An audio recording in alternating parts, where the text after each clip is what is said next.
एक बार भगवान शंकर प्रभु के ध्यान में, श्रीहरि के ध्यान में उन्मत्त तांडव कर रहे थे। बाणासुर के मन में था कि मैं ऐसा बलि बनूं कि कोई मुझे सहज में परास्त न कर पावे, और भगवान शिव की सेवा में था। तो तालियां बजा करके वो भगवान शिव के तांडव में सहयोग करने लगा।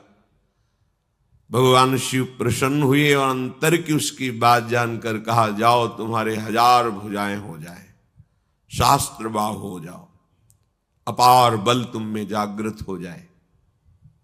ऐसा हो गया तो अब सुखी हो जाना चाहिए था ना, कामना थी ऐसी।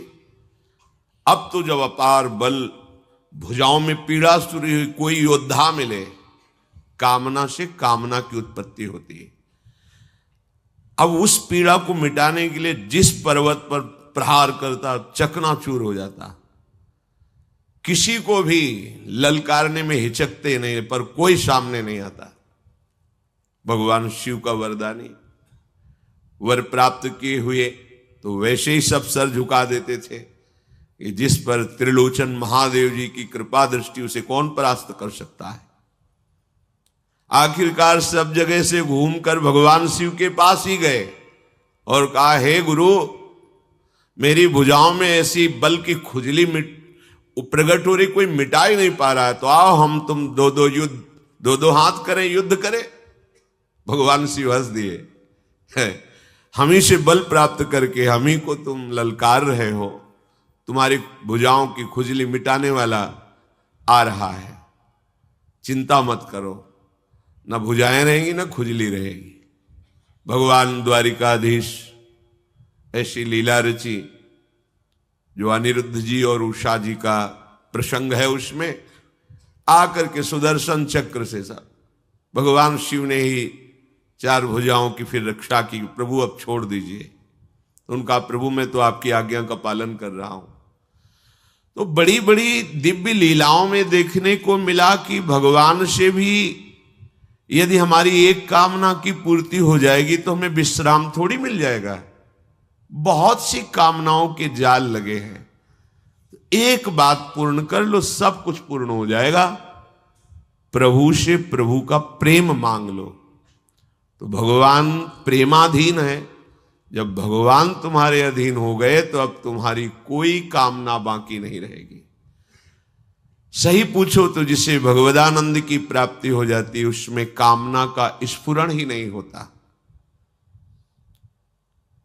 जब तक ये कामनाएं हैं तब तक शांति नहीं है। जो अशांत है उसे सुख कहां मिल सकता है। अशांतस्य कुतः सुखम। भगवान का आश्रय लेकर भजन प्रार्थना मान लीजिए। कोई भी संत महात्मा, चमत्कार, दिव्यता, ये तुम्हारे दुख को निवारण नहीं कर पाएगी। शब्द याद कर लो। हां, यदि संतों की बात मान लोगे तो दुख रहेगा नहीं, ये भी बात मान लो। ये कोई चमत्कार तुम्हारे दुखों को नहीं मिटा सकता। आप लोग समझते नहीं हैं। हमारे मन की कोई बात 1 मिनट की वर्तमान की बता दिया तो क्या होगा। हम 24 घंटे हम अपने मन की बात जानते हैं क्या हो। अगर तुम हमारे मन की 10-5 मिनट की बता दोगे तो क्या हमारा बन जाएगा। बात तो तब बननी है जब हमारे मन की चाल को तुम जानकर मन को भगवत चरणारविंद में समर्पित कर दो।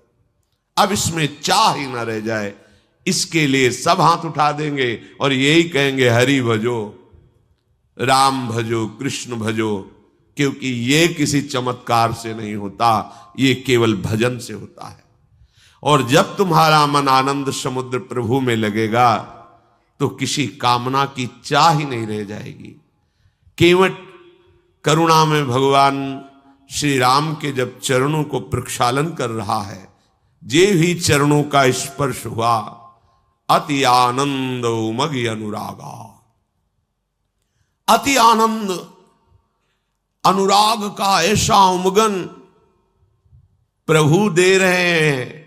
तो प्रभु से कह रहा, अब कछुनाथ न चाहिए मुझे, आपसे भी नहीं चाहिए, मिल गया। अनंत जन्मों से जिस आनंद की खोज कर रहा था जगत में, समय नष्ट हुआ, हे जगदीश, आपके चरणों का स्पर्श हुआ, आज वो प्राप्त हो गया, अब कछु नाथ न चाही मोरे। एक ही बात तुम्हारे हृदय में बैठ जाए कि हमारे दुखों के छूटने का एकमात्र उपाय भगवान का स्मरण। भगवान व्यास देव जी कह रहे, हरि स्मृति सर्व विपद विमोक्षणम। कोई भी विपत्ति ऐसी नहीं है जो भगवान का स्मरण करने वाला जीत ना पाए विपत्ति को। विपत्ति उसे परास्त नहीं कर सकती। हर विपत्ति संपत्ति से बढ़कर सुख देने वाली बन जाएगी यदि आप हरि स्मरण करेंगे। और हरि को भूल गए तो हर संपत्ति भारी विपत्ति बन के तुम्हें दुख देगी। देख लो, महाभागवत शिव स्वरूप हनुमान जी महाराज कह रहे, कहा हनुमंत विपत्ति प्रभु सोई, जब तो सुमिरन भजन न होई। ये ज्ञानी नाम अग्रगण्यम है, बुद्धिमताम वरिष्ठम है, इनकी बात मान लो। ये गुरु स्वरूप हैं, भक्ति के दास भाव के आचार्य हैं। कह रहे हैं कि वही विपत्ति है, वही महान दुख में फंसा देने वाली बात है जब भगवान को भूल गए। जब भगवान की सेवा और सुमिरन नहीं होता तो कोई भी संपत्ति तुम्हें सुख प्रदान नहीं कर सकती। भगवद विमुख को यहां से लेकर ब्रह्मलोक तक कहीं सुख का अनुभव नहीं हो सकता, और भगवत स्मरण वाले को नरक में भी दुख नहीं हो सकता। इसीलिए आचार्य चरण कह रहे हैं, हरिवंश महाप्रभु, यत्र यत्र मम जन्म कर्म भीर नारके परमे पदे अथवा राधिका रति निकुंज मंडली तत्र तत्र हृदय में विराजताम। हे प्रियाजू, चाहे मुझे कर्म के अनुसार नरक में रखो, स्वर्ग में रखो, परम पद में रखो, इसकी मेरी मांग नहीं है। मेरी मांग है कि मधुर मधुर स्मृति आपकी होती रहे और आप अपने रास परिकर के सहित मेरे हृदय मंडल पर विराजमान रहे। अब चाहे नरक रखो चाहे परम पद, दोनों एक ही बात है। परम पद और नरक एक ही बात हो गई, क्योंकि प्रियाजू का स्मरण चल रहा है, प्रियाजू की रूप माधुरी बसी हुई है। आज तक कहीं कोई ऐसा प्रमाण नहीं मिला कि भगवद विमुख सुखी हो गया हो, कहीं नहीं प्रमाण मिला। हम जो भोगों की तरफ लालायित होते हैं, हमारे तो माने हुए बहुत छोटे भोग हैं। इतिहास में जब पढ़ के देखते हैं कि चक्रवर्ती सम्राट और जिनकी सैया पर उर्वशी जी विराजमान है, उनको भी तृप्ति नहीं हुई, पागल होकर विषयों की तरफ भागते रहे और हा हा खाए। देखो पढ़ करके शास्त्रों को कि हाय मैं लुट गया, धिक्कार है मेरे जीवन को, मैं कहां फंस गया। वो बोल रहे हैं, वो उर्वशी जी जिनको देखकर ऋषि मुनियों के मन विचलित हो जाते हैं, उनके लिए पूर्वा जी कह रहे, हा हा मैं ठगा गया, मेरा जीवन व्यर्थ चला गया, मैं व्यर्थ में अपने को सम्राट मानता रहा, मैं तो विषयों का घृणित दास रहा। कोई भी कहीं भी कैसा भी, जब तक आप प्रभु के चरणों का आश्रय लेकर भजन नहीं करेंगे बात नहीं बनेगी। श्री भगवान कह रहे, अश्रद्धाना पुरुषा धर्मस्यास्य परंतप अप्राप्य माम निवर्तन्ते मृत्यु संसार वर्तमनि। अश्रद्धाना पुरुषा धर्मस्यास्य परंतप। हे परम तप अर्जुन, ये जो मैं धर्म वर्णन कर रहा हूं ये बड़ा महिमामय है। देखो, भगवद आश्रय एक बहुत अमूल्य वस्तु है। साधना एक तरफ हो, भगवद आश्रय एक तरफ। बात समझो, ये समझ में जल्दी नहीं आती। भगवद आश्रय ही मोक्ष दिलाता है, भगवद आश्रय ही प्रेम दिलाता है, भगवद आश्रय ही हमें इस भवसागर से मुक्ति दिलाता है। सच्ची मानिए, आश्रय हृदय से ले लिया जाए प्रभु का, और फिर कोई विषय हमें भटका दे तो भी परिणाम हमारा मंगल ही होगा, क्योंकि प्रभु का स्वभाव है विमुख भय निमिषो न अकृपा, जब चितये तब वैसे। बड़ी ये बात जो सूरदास जी महाराज के पद में है, ये हृदय को लूट लेने वाली बात है।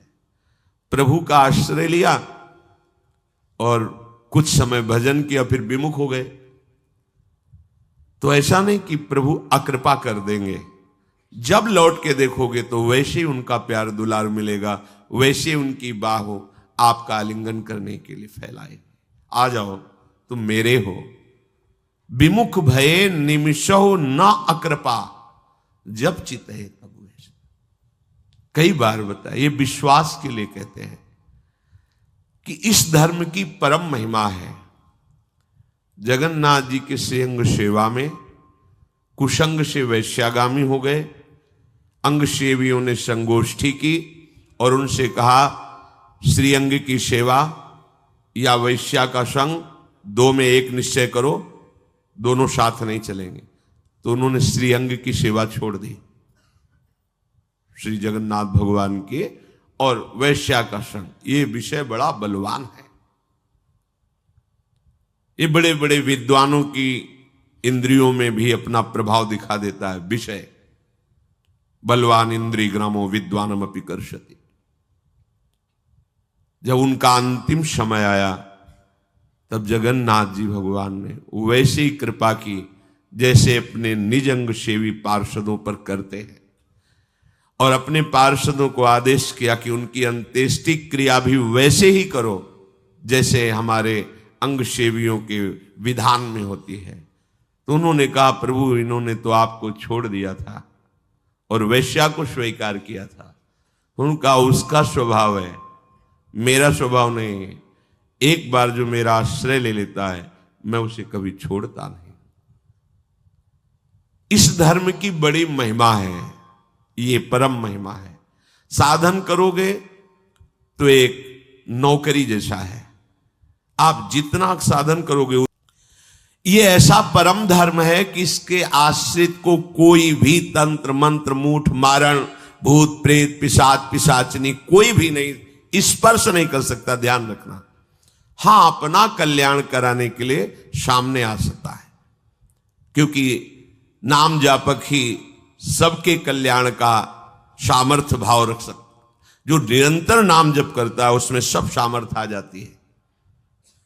एक बार भाई जी से हनुमान प्रसाद पोद्दार जी समुद्र के किनारे बैठे नाम जप कर रहे थे, तो देखा एक सफेद पोशाक पहने हुए पाग बांधे हुए पारसी वेशभूषा में सामने खड़े हैं। भाई जी ने सदाचार के कारण कहा बाबूजी क्यों खड़े हो, बैठ जाइए। तो उनका आप बोले तो मेरे में सामर्थ्य है आपसे बात करने की, डरना नहीं आप। भाई जी ने कहा मैं क्यों डरूंगा, आप कोई भयावा थोड़ी लग रहे हैं। बोले लग नहीं रहा, लेकिन भयावा हूं, मैं प्रेत हूं। भाई जी तो कोई बात नहीं। जो भगवत भजन में ये सब कई जगह ऐसा घटना में गंगा किनारे जैसे श्मशान है, ऐसा नहीं कि प्रेत योनि नहीं होती, होती है, पर वो प्रभाव नहीं दिखा सकती। ऐसे प्रत्यक्ष देखा है। भाई जी ने कहा कि तो आप हमारे पास क्यों आए हो? बोले अपना उद्धार कराने के लिए। मुझे गीता कंठस्थ है, बहुत से शास्त्र कंठस्थ हैं, पर कुछ ऐसी मेरे से गलतियां हो गई जिनके परिणाम रूप मुझे प्रेत योनि प्राप्त हुई है। फिर मुझे आंतरिक संकेत हुआ है कि आप हमारा कल्याण कर सकते हो। भाई जी ने कहा तो बड़े आश्चर्य की बात है कि आपको गीता कंठस्थ है और फिर आप प्रेत योनि में। गीता के एक श्लोक बोल दे तो प्रेत तो मुक्त हो जाता है। बोले मुझे से कुछ ऐसे भयानक अपराध हो गए, जैसे गुरुद्रोह है, वैष्णव अपराध, ये बड़े भयानक अपराध होते हैं। जब किसी का पतन होना होता है तो माया यही खेल खिलवाती है, क्योंकि और सब पाप हैं वो दरस परस अगनाश, गुरुजनों के संतों के दर्शनों से ही नष्ट हो जाते हैं। लेकिन संत द्रोह, नाम जापक, वैष्णव द्रोह, गुरु अवज्ञा, गुरुद्रोह, ये भयानक अपराध होते हैं, इनसे दुर्गति हो जाती है।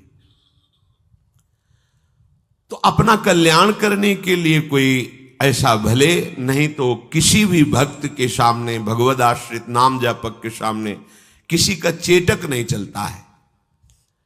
और जो इस परम धर्म में, भगवद आश्रय में उसके आचरण बड़े पवित्र हो जाते हैं। लक्षण है इसके। क्योंकि भगवद आश्रय लेने वाला भगवत विमुख आचरण कैसे कर सकता है? कैसे कर सकता है? और भगवान की सामर्थ्य का भरोसा है तो भगवान की सामर्थ्य से बचाती है। आचारः परमो धर्म, आचारः परमं तपः, आचारः परमं ज्ञानो, माचारात् किन्नु साध्यते। साधवा क्षीण दोषाः स्यु सच्छब्द साधुवाचकः, तेषामाचरणं यत्तु सदाचारः स उच्यते। आचरण ही परम धर्म है, आचरण ही परम तपस्या है, आचरण ही परम ज्ञान है। एक बार भगवान सुखदेव जी गर्भ से ही वैरागी, एकांत सेवन करके ब्रह्मबोध संपन्न, तो उनको ये लगा कि मेरे को जो बोध है इसका प्रमाण भी होना चाहिए। इसमें लिखा है आचरण ही परम ज्ञान है, तो प्रमाण होना चाहिए कि मुझे सत्य का जो बोध हुआ है यही बोध है। तो परम ज्ञान स्वरूप अपने पिता भगवान व्यासदेव जी के समीप गए और कहा, भगवान जो मुझे बोध हुआ है यही आत्मबोध है? कुछ नहीं बोले।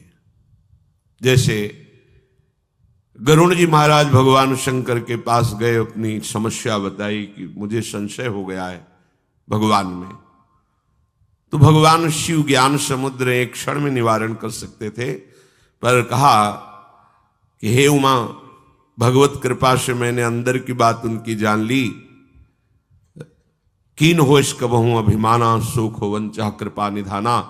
तो अगर हम उत्तर दे देंगे तो वो उस पर प्रहार नहीं होगा, अभिमान पर। अभिमान इसका नष्ट होगा जब काकभुषुंड जी के पास जाएंगे, क्योंकि पक्षियों के महान राजा भगवान के निकट निवासी वाहन, ये जब वहां नीचे जाके बैठेंगे तो अभिमान नष्ट हो जाएगा, तब बात समझ में आएगी। ऐसी भगवान व्यासदेव जी ने कि जब तक पूर्ण गुरु भाव ना हो तब तक जो उपदेश किया जाता है वो ज्यादा रंग नहीं लाता, और जब ये भाव हो जाता है मेरे सदगुरुदेव भगवान हैं, तो उनकी हर बात पर हमारी निष्ठा होती है। इसलिए भगवान व्यासदेव जी उत्तर दे सकते थे, पर उन्होंने कहा विदेहराज जनक जी के पास तुम जाइए, इसका सम्यक बोध किए हुए महापुरुष हैं और वही प्रमाण देंगे। तो जो इसमें लिखा है ज्ञान माचरात, आचरण ही ज्ञान का प्रतीक है। जब श्री सुखदेव जी महाराज जनक जी के पास गए, वो तो त्रिकालज्ञ बोध संपन्न महापुरुष विदेहराज कहे ही जाते हैं, ज्ञानियों में शिरोमणि हैं। सूचना पहुंची कि परमहंस दिगंबर वेश और स्वरूपानंद में छके हुए आपके द्वार पर खड़े हुए हैं सुखदेव जी महाराज, वो आपसे मिलना चाहते हैं। उन्होंने कहा कोई उत्तर मत दो और अंदर प्रवेश मत होने दो, आचरण ही ज्ञान है। 1 दिन 2 दिन 7 दिन हो गए, कोई उत्तर नहीं। और रोज पूछते कि उनके मुखारविंद पर कोई किसी तरह का परिवर्तन? बोले भगवान कोई परिवर्तन नहीं, जैसे आए थे वैसे ही खड़े हैं। नहीं तो हो सकता है ना 1 दिन हो गए 2, ये क्या तरीका है? कुछ तो बोलो ना, हां बोलो या ना बोलो, कुछ हलचल तो होनी चाहिए ना अंदर। कोई हलचल नहीं, 7 दिन 7 रात्रि वैसे ही खड़े। ठीक है, अंदर ले लो, महल में ले जाओ, और नवीन नवीन युवतियों से कहो कि इनकी सर्वांग सेवा करें। आदेश हुआ जनक। 9 युवतियां वैसे ही दिगंबर रहते थे, स्नान करा रहे हैं, उपटन लगा रहे हैं, सब सेवाएं। रोज की रोज सूचना, मुखाकृति पर कोई फर्क? बोले भगवान कोई फर्क नहीं। रात दिन 9 युवतियां सेवा कर रही, कोई फर्क नहीं। 7 दिन 7 रात्रि वहां व्यतीत हुई, कोई फर्क नहीं। अब लाओ। सामने आए तो उनका हे मुनिवर आपको जो बोध हुआ है वही आत्मबोध है। कोई प्रश्न उत्तर नहीं, आचरण ही प्रमाणित कर दिए कि तुम्हें बोध हो चुका है। क्योंकि जो स्वात्माराम पुरुष हैं वो कभी मान अपमान और विषय मृग तृष्णा में भ्रमित नहीं होते। नहीं, स्वात्मारामम विषय मृग तृष्णाम भ्रमयति। तुम्हारा आचरण ही बता देगा तुम्हारी स्थिति क्या है। इसलिए जो भगवद आश्रित होते हैं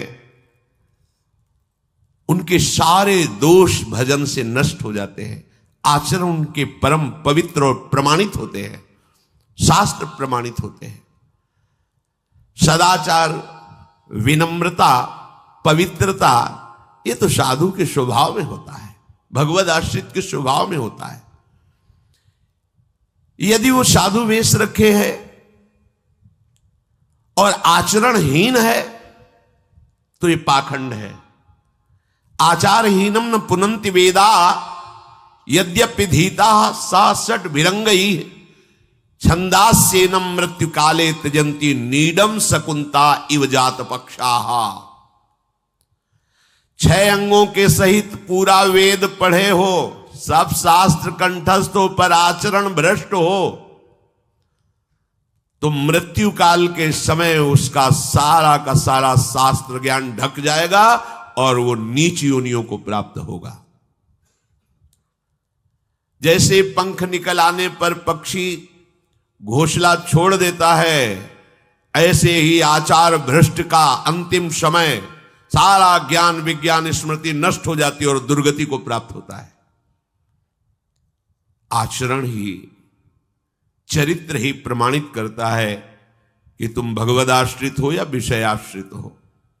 इसमें एक बात सूक्ष्म समझनी होगी। एक साधुता के मार्ग पर चल रहा है, उसमें फिसलन हो सकती है, क्योंकि वो मार्ग में चल रहा है, अभी साधु बना नहीं है। मतलब भेष धारण कर लिया है, उस मार्ग का पथिक है, पर चल रहा है अभी। जो पहुंचा हुआ है उसकी ये स्थिति होती है, जो चल रहा है वो फिसल सकता है। इसीलिए इस फिसलन में गुरु का हाथ पकड़ के चला जाता है, अर्थात गुरुदेव की आज्ञा पर चला जाता है। नहीं, कब हम फिसल जाएं, कहां फिसल जाएं, इसका कोई भरोसा नहीं होता। इसलिए गुरुदेव की आज्ञा पर जो रहता है तो फिसलन होती ही नहीं। जैसे जहां फिसलन होती, नुकीला डंडा हो, तो ऐसे गुरुदेव के वचनों का आश्रय लेकर इस मार्ग पर चला जाता है।